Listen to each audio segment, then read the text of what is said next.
Hi everyone, I'm Anya Parampil and you're watching Red Lines. As a popular uprising has swept the United States, spurred in response to the police murder of an unarmed black man, George Floyd, in Minneapolis, a new phenomenon has curiously caught on among cops around the country. They're taking a knee. No, not on the necks of innocent civilians this time, but supposedly in a show of solidarity with peaceful demonstrators. News reports nationwide have broadcast images of cops kneeling amidst the very crowds gathered to protest their increased militarization and abuse of power, as if staged to make us all feel warm inside and remind us that the police are on our side. In Minneapolis, even the National Guard got in on the action. I'm sorry for your loss as a citizen of Minnesota. I'm sorry for the loss of George Floyd. All right, my heart hurts as a human being. Last night when I talked to the group out here who peacefully assembled, they peacefully assembled here to have their voice heard. And what we're asking tonight is for the same thing. One of the things that the crowd asked for last night was to have the officers in the Army removed, right? So we're off. So for the men and women and children that came out last night to have their voices heard, we heard it, and we're gonna stay back behind, invisible, so that you can't see us. Is that okay? For those of us with actual experience covering police killings and public outrage, these take-a-knee actions were clearly nothing more than a coordinated PR campaign. Don't believe me? Consider the fact that the same police department in Buffalo, New York, which was photographed taking a knee on June 3rd, was responsible for this incident just one day later.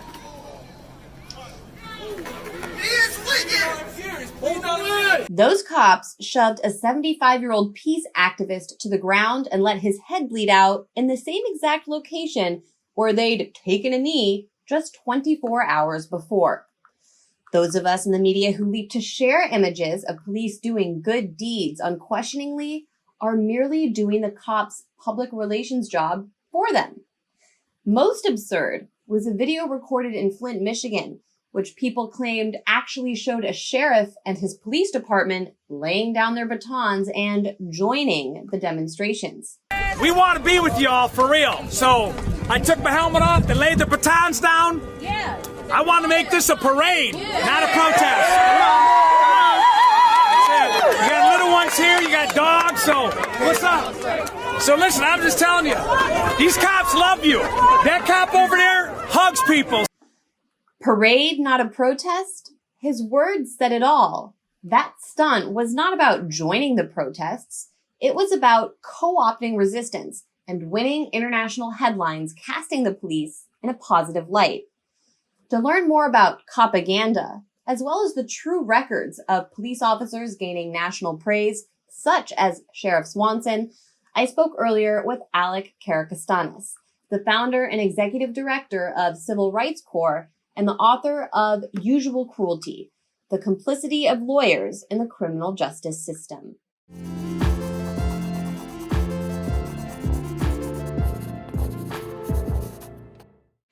Alec Karakatsanis, founder and executive director of Civil Rights Corps and author of Usual Cruelty, thank you so much for your time this afternoon. Thank you for having me.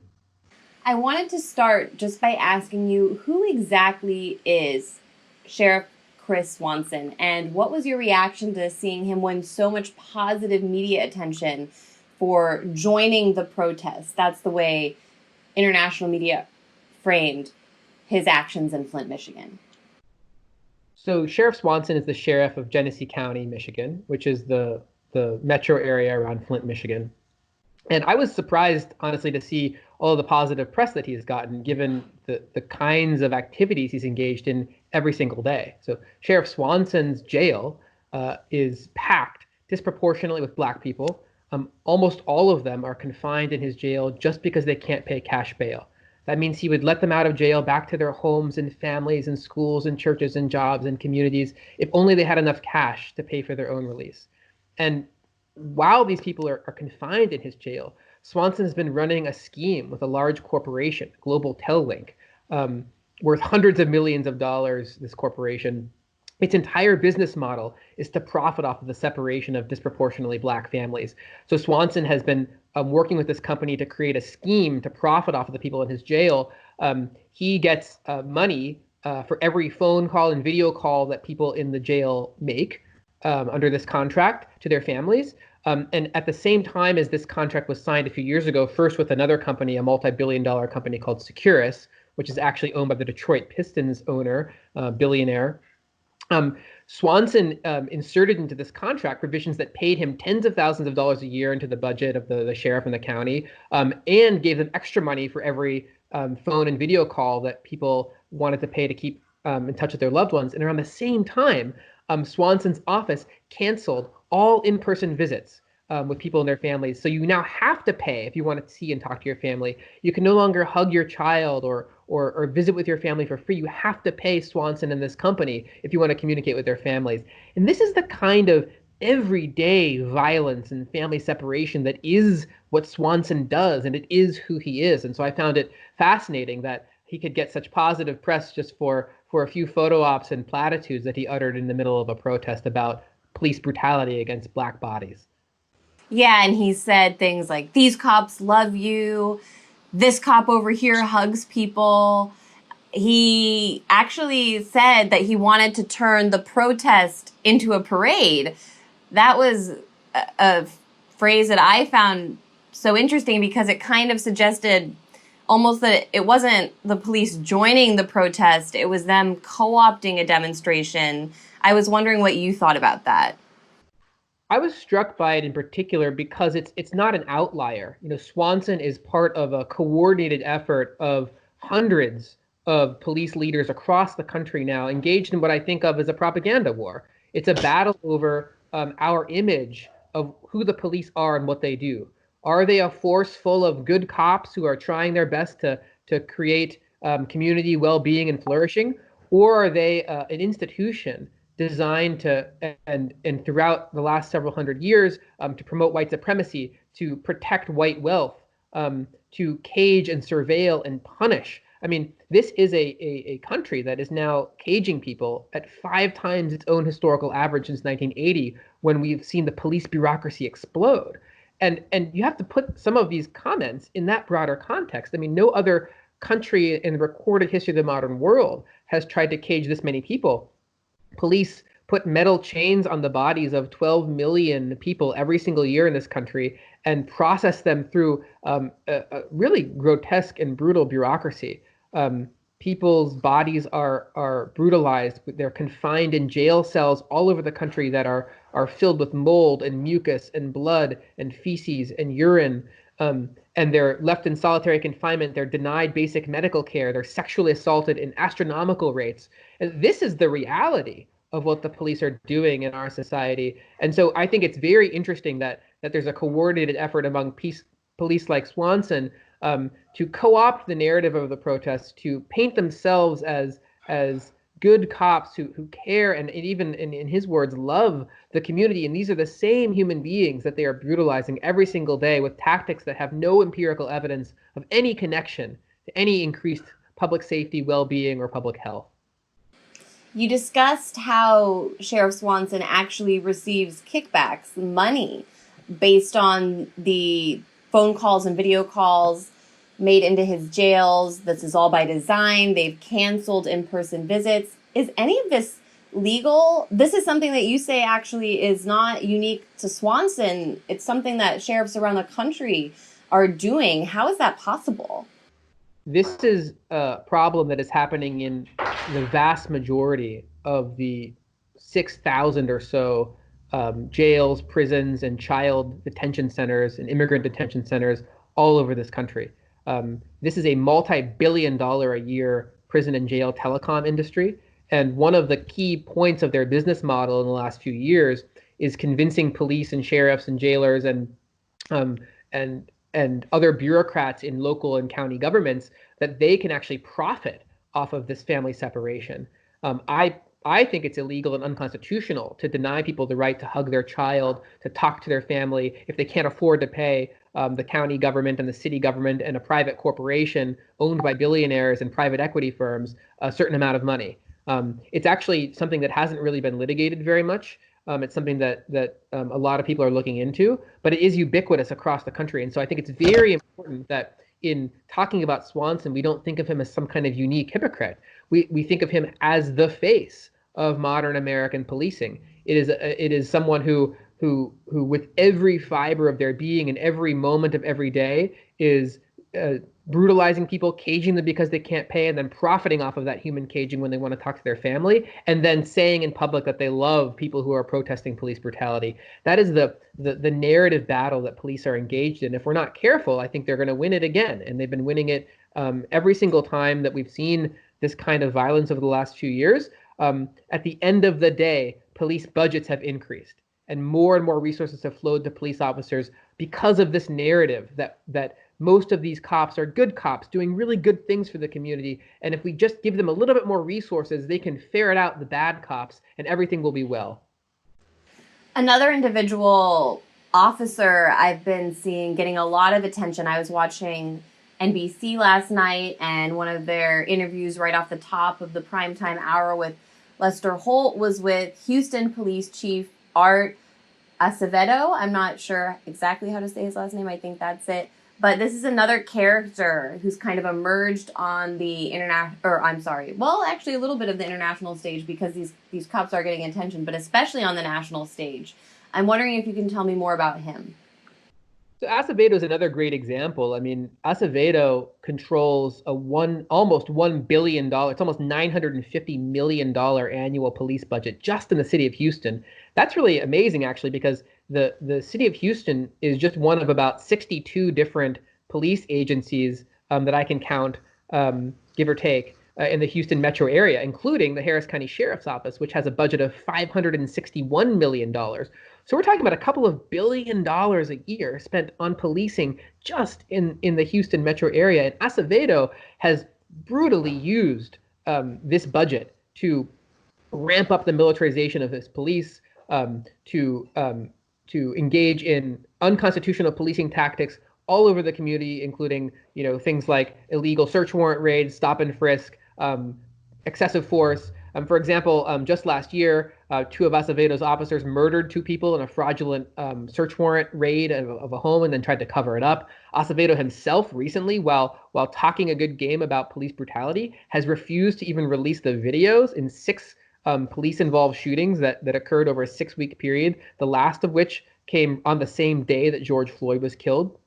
In the realm that I've been working in a lot, which is changing the Harris County cash bail system, when we started bringing a civil rights lawsuit in Houston around the cash bail system, there were about 20,000 human beings detained every single year in the Harris County jail just because they were too poor to pay cash bail.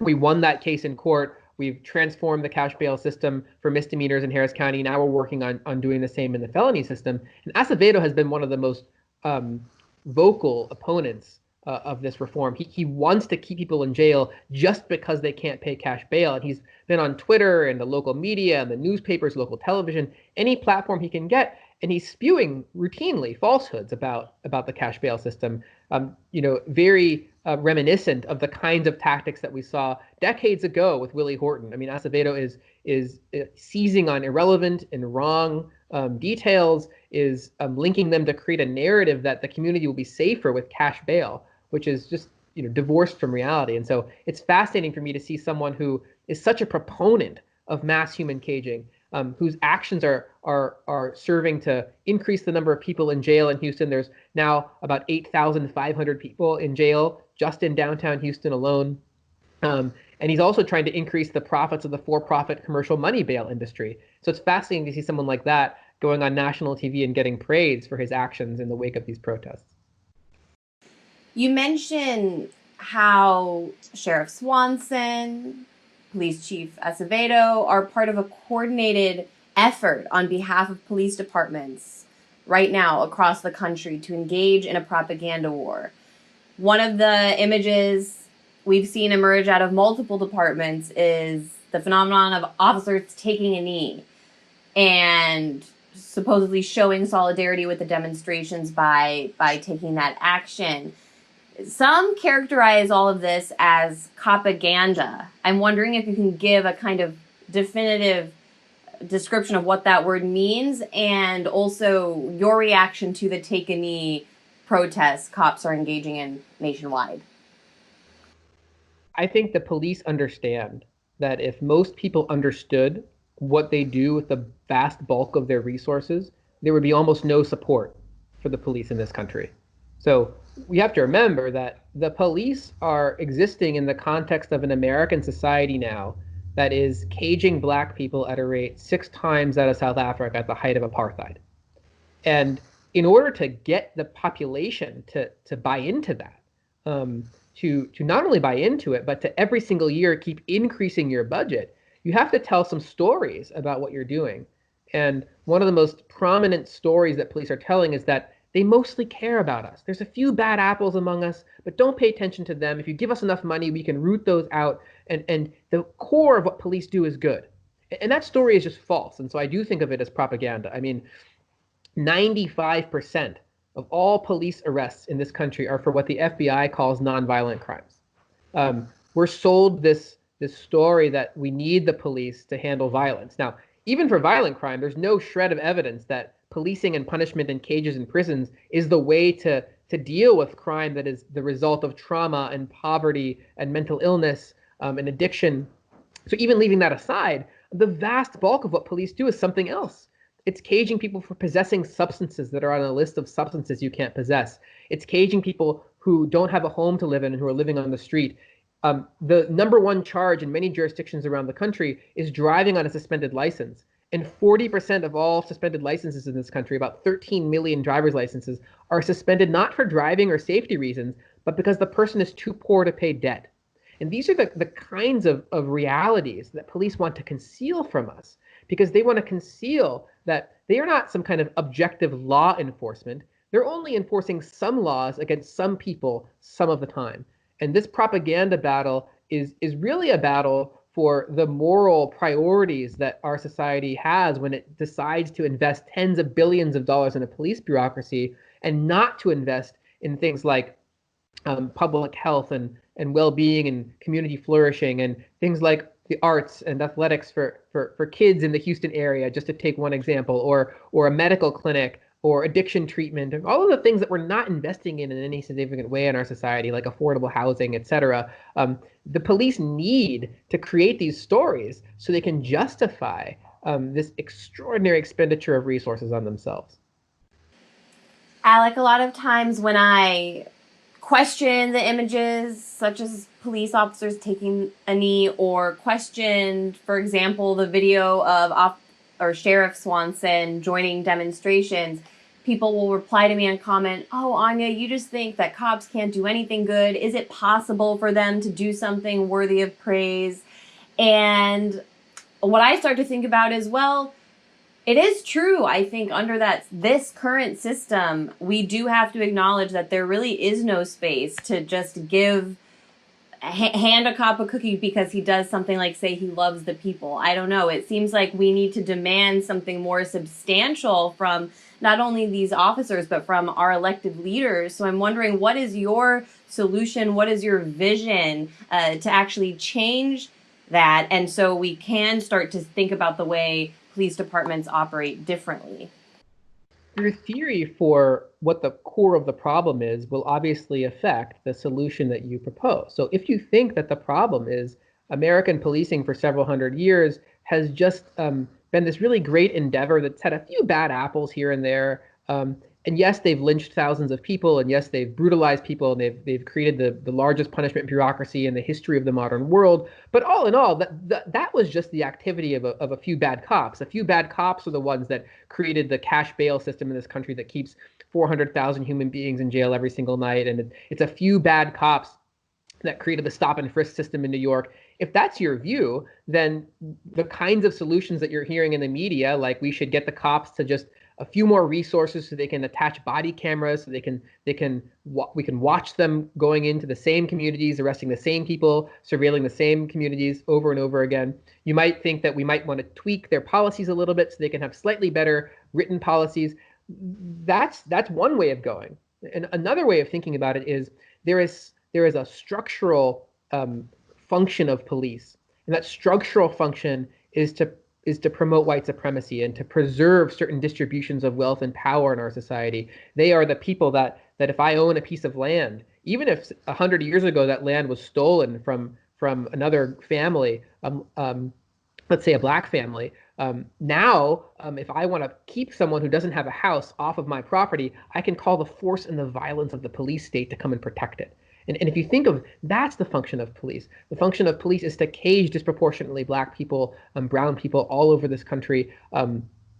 Then you might have a different theory for what to do to end that cycle of violence. And I fall in more of the latter camp. I think if you look at the history of American police, which evolved from slave patrols in the South and in the North, evolved from forces that employers and corporations would call in to break strikes and to crush the labor movement. If you see that history, there's a through line to what police are doing today, and the only solution is to dramatically divest from police and invest in the kinds of things that the empirical evidence shows communities need for their health and well-being and safety.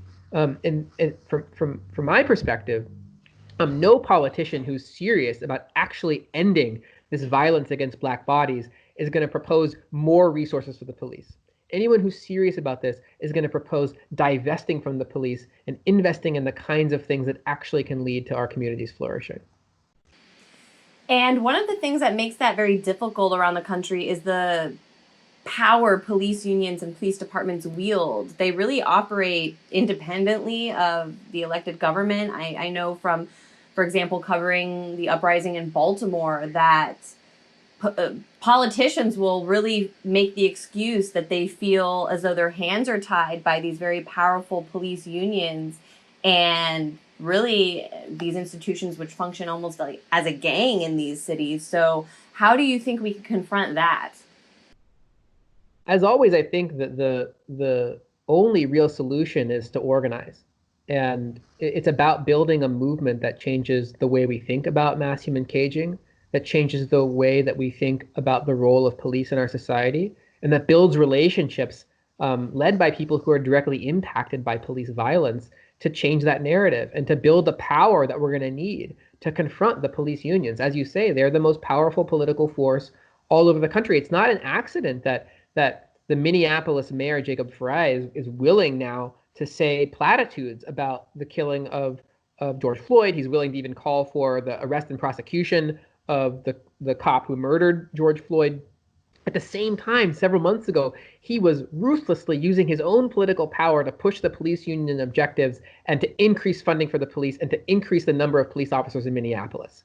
And that is because of the political power that police unions exercise, in particular over the Democratic Party in most major American jurisdictions. And so the solution for me, as with the solution to all of the problems that are plaguing our communities, is for people to organize. And for people to organize around a radical set of principles that is developed by the people who are most directly impacted by these systems. And the demonstrations right now, finally, I just want to end on this note, are very spontaneous around the country and really, I think, responding to a combination of things. George Floyd has come to represent the symbol of police brutality, but also there's a real unprecedented moment we're experiencing in this country regarding the economy. People are really frustrated. I don't think I've never experienced anything like this in my lifetime. So how do we harness this spontaneous energy in the streets into more organization and into a movement like the one you're describing?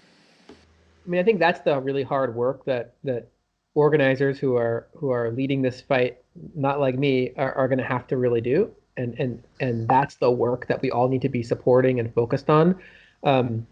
Lawyers like me can play a very small role in that, perhaps, and helping to draw some attention to these issues and support some of that work. But really, it's a matter of being very clear and developing a very clear set of principles, and then building the kinds of relationships that are actually needed to push those principles in the face of adversaries who are incredibly powerful. And so I don't personally have, the answers to exactly what that will look like, but I'm looking very much forward to supporting the people that are going to be doing that work, and particular the people whose bodies and lives and minds and families and communities are most on the line right now.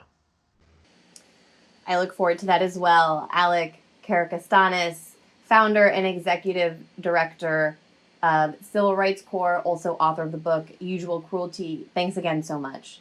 Thank you for having me.